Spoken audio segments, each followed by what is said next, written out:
राधे राधे भक्तों, मैं हूँ दीपा घई और आज आप सुन रहे हैं भक्त पयहारी श्री कृष्णदास जी का प्रसंग। इस कराल कली काल में पयहारी श्री कृष्णदास जी वैराग्य की सीमा हुए।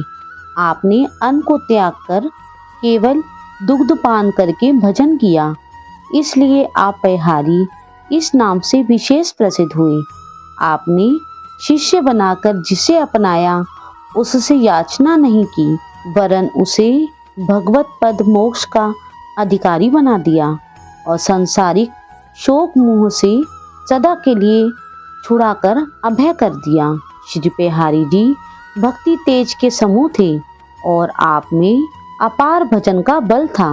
बाल ब्रह्मचारी एवं योगी होने के कारण आप उदर्भ रेता हो गए थे। भारतवर्ष के छोटे बड़े जितने राजा महाराजा थे वे सभी आपके चरणों की सेवा करते थे।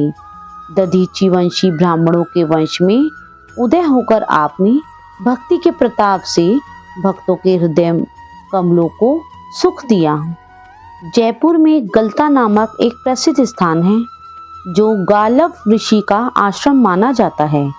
वहाँ वैष्णव संतों की गद्दी है जो गलता गद्दी नाम से आज भी प्रसिद्ध है और वहाँ आज भी हजारों संतों की नित्य प्रति सेवा होती रहती है।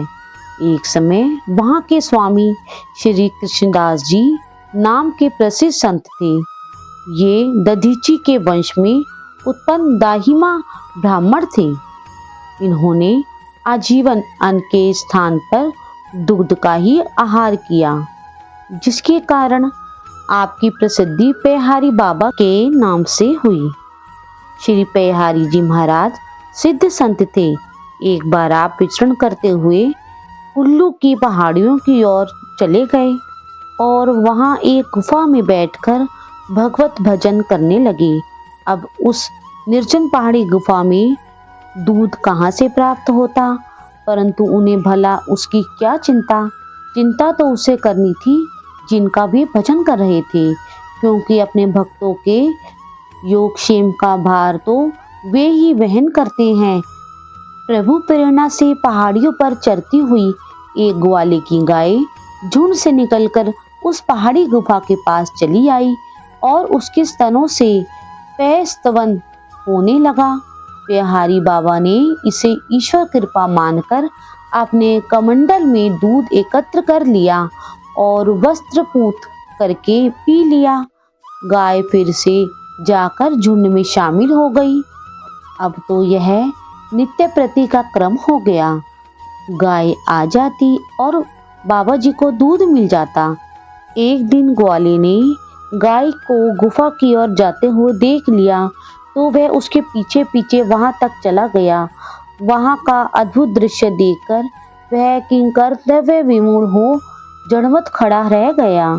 फिर पयहारी बाबा को सिद्ध संत समझ उनके चरणों में गिर पड़ा और बोला, बाबा, गौ माता की कृपा से आज मुझे आपके दर्शन हो गए। आप मुझे कोई और सेवा बताइए। श्री पयहारी बाबा उसकी साधुता और सेवा भाव से बहुत प्रसन्न हुए और बोले, तुम कोई वरदान मांग लो। ग्वाला बोला, प्रभु, आपकी कृपा से मुझे दूध पूत सब प्राप्त है। मुझे अब किसी वस्तु की आवश्यकता नहीं रही। हाँ, अगर आप कुछ देना ही चाहते हैं तो ऐसी कृपा कीजिए कि मेरे देश के राजा का राज्य फिर से उन्हें मिल जाए। बाबा उसकी निष्प्रहता, स्वामी भक्ति और परोपकारी देखकर बड़े ही प्रसन्न हुए और कहा कि तुम अपने राजा को यहाँ बुला लाना। उन दिनों वहाँ के राजा शत्रुओं द्वारा राज्य छीन लिए जाने और प्राण संकट के कारण एक गुफा में छिपकर रह रहे थे। ग्वाले ने वहां जाकर उनसे पयहारी बाबा के विषय में बताया और उन्हें लिवा लाया। राजा ने बाबा के चरणों में दंडवत प्रणाम किया और अपनी करुण कथा सुनाई। बाबा ने राजा को विजय भाव का आशीर्वाद दिया और कहा कि इस पहाड़ी पर चढ़कर चारों ओर देखो। जहाँ तक तुम्हारी दृष्टि जाएगी वहाँ तक का राज्य तुम्हारा हो जाएगा। राजा ने बाबा की आज्ञा का पालन किया और थोड़े ही दिनों में बिना किसी विशेष प्रयास के उनका खोया राज्य पुनः उन्हें प्राप्त हो गया। राज्य प्राप्ति के बाद राजा ने अपने संपूर्ण राज्य में संत सेवा और भगवत भजन का आदेश लागू कर दिया। इस प्रकार श्री पेहारी बाबा की कृपा से कुल्लू राज्य के लोग भगवत भक्त हो गए। श्री पेहारी जी के संबंध में कई रोचक घटनाओं का वर्णन इस प्रकार है। पेहारी श्री कृष्णदास जी ने जिस किसी के सर पर हाथ रखा उसके हाथ के नीचे अपना हाथ नहीं फैलाया, अपितु उसे बड़ा भारी भक्ति का वरदान अवश्य दिया। कुल्लू देश का राजा इस बात का प्रमाण है। इसको आपने पर्वत की कंदरा में जाकर दर्शन दिया और आपकी कृपा से उसे राज्य भी प्राप्त हुआ। राजा को आपने ऐसा प्रेम भाव दिया कि उसे संत भगवंत की सेवा करने की अभिलाषा बनी रहती थी। एक बार पुजारी मंदिर में भगवान का भोग लगाने के लिए जलेबियों के थाल ले जा रहे थे। उसमें से एक जलेबी गिर गई। उसे राजा का छोटा बालक उसे उठाकर खा गया। यह देखकर राजा के मन में बड़ा भारी दुख हुआ कि बिना भोग लगे ही इसने खा लिया। तुरंत हाथ में तलवार लेकर उसे मार डालने के लिए उठा, परंतु समीप में उपस्थित संतों ने उसे बचा लिया और राजा से कहा कि अब तो यह बालक हमारा हो गया।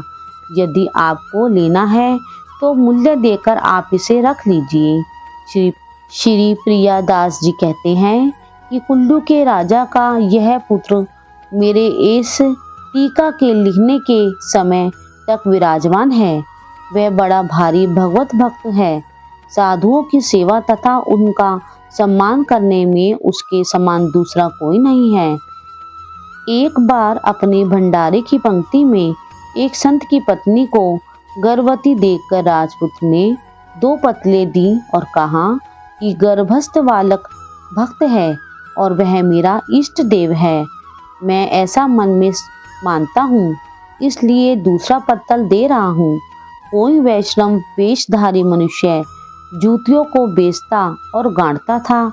उसे देखकर राजपुत्र को बड़ी दया आई और उसने उससे कहा, भगवान, आप दूसरे लोगों को संत मानकर उनकी जूतियों की सेवा करते हैं, पर आपके इस गुप्त भाव को तुच्छ प्राणी क्या जाने, इसलिए आप इस जूती सेवा कार्य को छोड़ दीजिए। इस वेश को धारण कर और इस कार्य को देखकर लोगों के मन में उभाव होता है।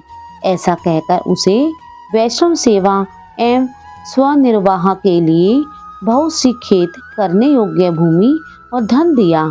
साथ ही उसे ज्ञान प्रकाश भी दिया। उसकी बुद्धि राम में रम गई। आमेर के राजा पृथ्वीराज जी की रानी भी श्री पेहारी महाराज बाबा की शिष्या थी। कालांतर में राजा पृथ्वीराज ने भी श्री पेहारी जी महाराज का शिष्यत्व स्वीकार कर संपूर्ण आमेर को वैष्णव भक्त बना दिया।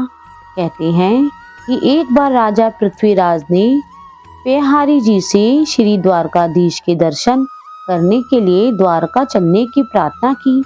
तब आपने राजा की भक्ति देखकर योग सिद्धि से आधी रात के समय राजमहल में प्रकट हो राजा को वहीं पर श्री द्वारकाधीश जी के दर्शन करा दिए। एक अन्य की वदंती के अनुसार एक बार आपकी गुफा के पास एक बाघ आ गया। आपने अतिथि मानकर अपनी जंघा का मांस काटकर उसे खाने को दे दिया।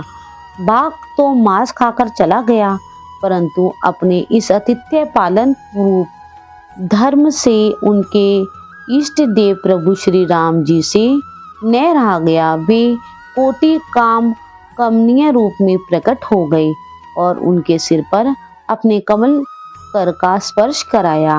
उनके स्पर्श से पेहारी जी का शरीर तो पहले जैसा स्वस्थ हो ही गया। उनका अंतकरण भी प्रभु दर्शन से गदगद हो गया। भक्तों, आप इसी प्रकार भगवत कथाएं सुनने के लिए आप हमारे चैनल को लाइक करो, शेयर करो और सब्सक्राइब करो और कमेंट्स में राधे राधे जरूर लिखें।